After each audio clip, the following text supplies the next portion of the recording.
जय हिंद दोस्त। Odisha district constable के नहीं करी गोटे आमर होम डिपार्टमेंट तरफ गोटे नोटिस आई जेनटा एम्प्लॉयमेंट एक्सचेंज सर्टिफिकेट के नहीं करी। तो पहला काଣା होतिला कि आमर जेन ओडिशा पुलिस जेन एडवर्टाइजमेंट आउसथिला से टाइम भितर जदि आमे जदि एम्प्लॉयमेंट एक्सचेंज सर्टिफिकेट नहीं बनै थिमु बेले आमे सेटाके आमे जेन फॉर्म पकामु फॉर्म तो पड़ी जा बाकी ठीक टाइम रे से फॉर्मटा रिजेक्टेड हो जाउथिला। तो एबे सेटाके नहीं करे गोटे बढ़िया इनफॉरमेशन देछे होम डिपार्टमेंट तरफ रो।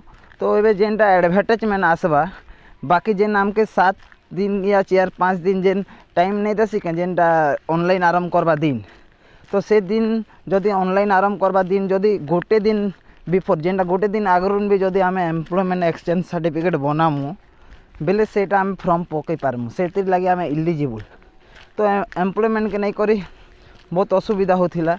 तो मौका जहाँ लगुचे जे इ रूल रेगुलेशन सबकर लगी गोटे भल पदक्षेप निया जाइछे।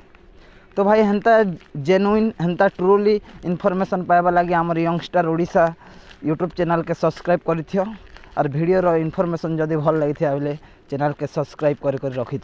जय हिंद जय भारत।